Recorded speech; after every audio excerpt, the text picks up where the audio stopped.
Hello, welcome to OCR A-Level 1.3.3 Network Security. Run through some things here that you need to know.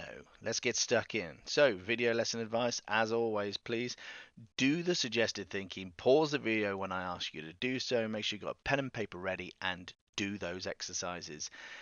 Otherwise, it's a waste of time and the retention just won't cut it. So I'm looking at section C in 1.3.3 against the RAG map. We're looking at threats, we're looking at firewalls, proxies, and we're looking at some encryption. Now I'm not going to go into the full level detail of threats. I've got a few of them to go through, but there are others. And with encryption, I'm going to expect you to do some of this. I will go through bits, but it would take quite a long time on a video to really explain it. So make sure you're doing the kind of suggested activities to really tighten up those areas and you know what you're doing. So, why do we need security? Why do we need computer security? Quick pause, jot down a response to that. Only take you 30 seconds and then come back to me. Pause now, go. Okay, you're back. So, we need to protect that private data and we need to follow the law. Okay, so these are the two key reasons why we need security. So, we're not breaking any laws. Think of things like the GDPR and stuff like that, Computer Misuse Act, etc., etc. And we need to protect actual data, for various reasons. So that's why. Here's just some top securities threats. Feel free to pause the video and go and have a little nose at these. I don't know what year this is from, but it gives you a flavour for the kind of things that are out there and how severe they are in terms of those kind of percentages there and how many people have been attacked by those kind of things or companies. And you can see spyware and viruses, worms are quite high up there, some remote access, some basically people not being a bit stupid, lack of awareness, so people clicking on stuff they shouldn't click on and opening up like back doors to the system. So yeah, quite interesting. Like I say, you can pause and have a little look at that, but I'm going to go through some in particular in a bit. So, threats. How many do you know? Pause the video. Write down as many threats to a network, to a computer system as you can think. And when you've exhausted your list, come back to me. Go. You're back. So, one of them is spyware.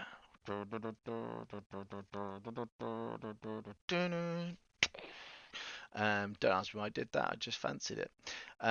So this is. Oh, by the way, tick these off your list. You got that list now. So if you've got spyware, big tick. So software that enables covert information about another computer, another user's activities, and by transmitting that covertly back. So you can get things like keyloggers that look at what keys you're pressing and report that back. That could lift passwords, credentials, if you think about it, and some other bits. You can get ones that actually let you view people's desktops or remotely view those, or even activate maybe the camera and look through the camera, God forbid. So there you go. We've got viruses, worms, and Trojans. Now, I know you're going to have written some of these down, but what I'm interested here and what I want you to pause to do is, can you tell me the differences or similarities between the three? So what are they and how they're different? Take as long as you need, and if you want to research it, go research it. I'll see you in a few. It could be 5, it could be 10. I don't care. Go do it. Go. Okay, you're back in the room. So, they're all malicious scripts. They've all been written to do harm or something bad. A virus will attach itself to a file to spread itself from one computer to another. Now, that's probably going to be an exe file, so that when you double click the executable, it's going to run and do its stuff. So you've got to run a virus. You have to you physically run it, and that's why you get it. A worm is a subclass of the virus, but it can kind of spread itself. It can travel and replicate itself, and it does this usually via email. So if a worm gets into your email, it could then kind of send itself to every single person that's in your address book, and then when it gets to them, then that sends to everyone in their address book, and it replicates and replicates, and that can cause quite a lot of problem. And on a network, that could be quite chaotic because it could worms can be designed to just create masses of network traffic from this multiple replications and sending of itself to the point where it can bring a network down to its knees because it can't handle all of the traffic anymore because this virus, worm, has gone berserk. And the last one is a Trojan, which is not a virus. So this is where the little sneaky trick is.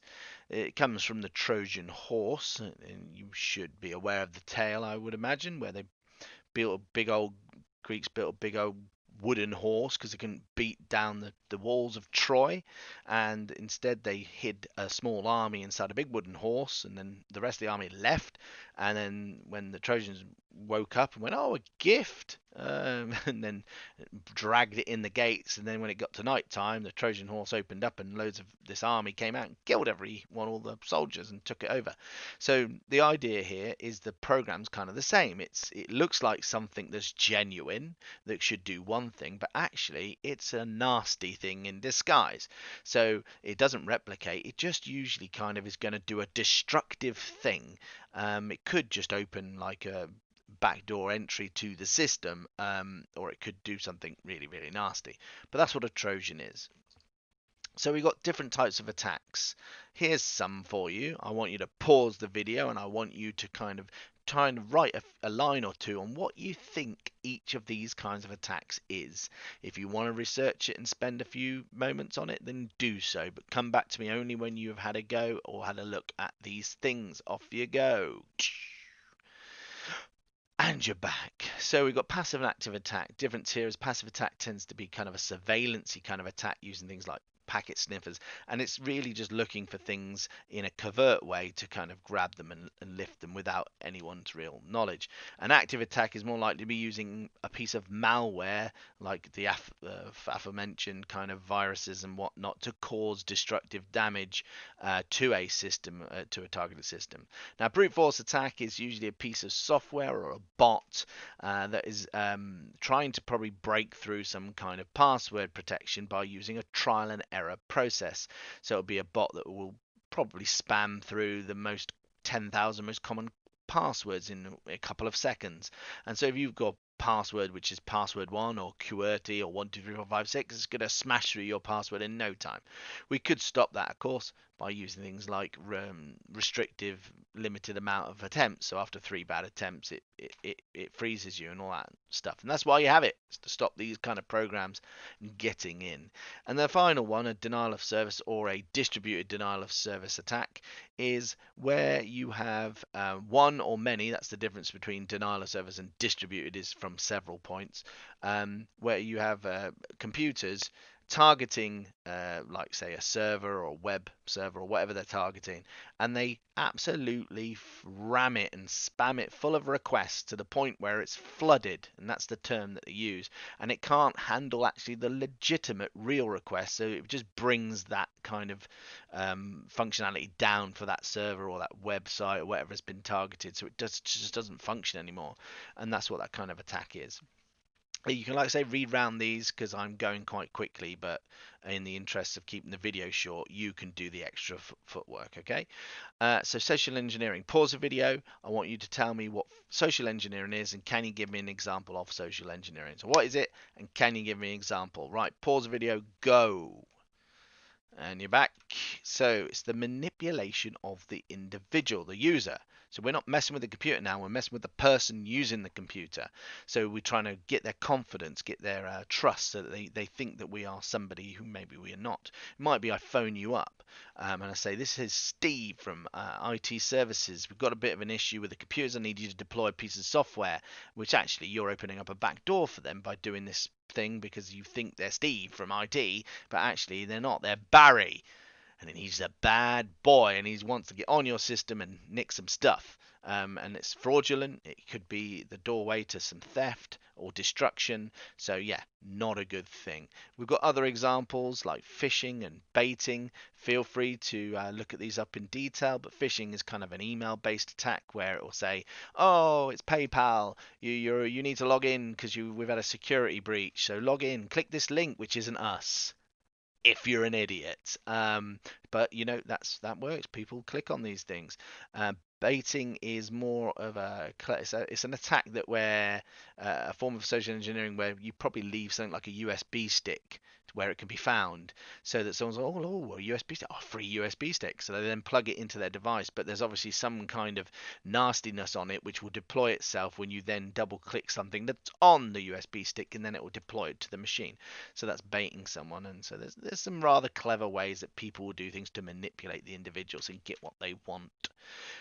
Can you write down for me then some preventative measures? And if you paid attention at the start when I showed you the RAG map, you would know some. So write down what you think you remember. Off you go. You're back. So we've got some anti-malware, we've got firewalls, we've got proxies, and we've got some encryption. Let's get stuck in. Firewalls, what do you think you know? It's another pause time and write down what you think you know about firewall. Off you go, pause, firewall me. And you're back. So this will filter out, basically, it's looking at all the inbound and outbound communications that are occurring to that computer. And it's looking at ports, it's using ports, and it's going, can this program communicate with the outside world? Yes, it can. I'm letting it through. Can this one that's coming in, can this communicate? No, it can't. Right, it blocks. You're not coming in. Think of it, it's like a bouncer, really. A bouncer, though, that works both ways. You can't come out the club if it doesn't want you to, as well. So that's kind of what it is. They can be software or hardware based. They use rules in which to kind of control that traffic. It could be certain words that are in a domain name, for example. So if it's got a certain word in the www.whatever.com, it could just outright block it and stop it. It's got inspect. It can check packets and look for common patterns in packets of data for things like viruses and stuff. That's a firewall. Proxy. Proxy. Pause the video. What's a proxy? Go. And you're back. So it's another computer that the traffic has to go through. It behaves very similar to a firewall and is often configured as a hardware firewall. It will check the web pages and the contents against its ban list, and it just stops the physical connection between the source, the web pages, and you, the user. So they're both kind of doing a similar job. They're just doing it in a bit of a different way. Proxies tend to redirect things away, whereas firewalls outright block the communications. So proxy versus firewall, I've got this deliberately because they're kind of like a little samey. So they both limit and block communications. Firewalls block ports, so they're doing port blocking and program blocking, and proxies hide the actual internal network, your LAN, away from the internet. And what they're doing is they're redirecting bogus stuff so it doesn't even come anywhere near the network. So proxies redirect, firewalls block. Firewalls use ports. So there's go and read up about it. There's loads of sites that do proxy versus firewall, but that's the short of it. And finally, I think we've got encryption, right? What's encryption? Can you find me some forms of encryption? This one is much deeper than the others, okay? When you go and pause the video this time, I want you to look specifically at symmetric and asymmetric encryption. I want an overarching definition of what encryption is, but I also then want to know what's the difference between symmetric and asymmetric encryption. You might want to watch, particularly for asymmetric, some animations that explain this as well, because I'm not going to go into massive detail on the video about it. So go and have a look. Come back to me. Go. Okay, hopefully you spent some time on that one. It needed it. If not, and you've just let the video roll, shame. Pause the video and do it. So encryption scrambles the data so that it's unreadable. So if somebody intercepts the data, it's of no good anyway because they cannot actually read it because you're not an authorized user and it has been put into a format that you can't read anymore. it requires a key, an encryption key, a cipher key, in order to decode the data. Now, when you have symmetric encryption, this is where the key, one key is used to decrypt and encrypt. Now, an example of this would be when you were younger, you probably did like a little kind of code with your friend, maybe, if you, where you said, right, if an A is a B, and a B is a C, and a C is a D, and you use what's called a Caesar cipher, where you moved all the alphabet by one or two or three characters, and that's a really simple symmetric encryption method. Now, a book cipher is an interesting one, where you both agree on a common book that's maybe important to you. So you might say, right, I like the Hobbit or something, and then the Hobbit, you would use like series of numbers, and you both own the Hobbit, and then what you would do is say, you write down a number like 312, and that would mean like chapter 3, the first page of chapter 3, and maybe the second word or something like that. Or it could be this page, this line, this word. And then those numbers mean nothing to anyone that doesn't know that the symmetric key in this case is a book, a specific book where you can then extract the words. So that's an example of symmetric. Obviously, symmetric is good in some situations. You'll need to research where you'd use one over the other. It's not very secure, and we wouldn't be using it for anything that's really quite important. That's where you move to asymmetric, where you have a different key to encrypt and decrypt. So I'm going to give you a very quick version of this. If you were to send out emails to one another, you would need, if you use something called, you'd use public and private keys. So what I would do is I would have two keys. I would have my private key, my key, and I would have the public key, which is for everyone else to have. I would give everybody a copy of my public key, and you go, here you go, here's my public key, and I would keep my private key. And then if I wrote a message, I would encrypt it with my private key, and then send it to you, and you use your public key to decrypt it. Now, a way to try and make you understand this in a better visual way is, imagine I have a box and it's got a big lock on it, and the lock has three positions: A, B, and C. So A is here, B is here, and C is here. And I give you the public key, which will turn the lock only from C to B, the middle, and that's when it's unlocked. That's when you can open it and put things in it, and take things out of it. And then it will keep turning it to A. All right. Now my key, the private key, will turn it this way to B and then back to C. So let's say I want to put a message in for you. It's unlocked. Okay, it's at B. I open the box. I put it in. My key, the private key, only turns it right. So I turn it this way, and then it's locked. Now none of you've got the message, because you can turn the key this way. But you can't it can't kind of go the other way. It's really hard to explain without being in a classroom. I tell you what, next time we're in a classroom, we'll just do it, yeah?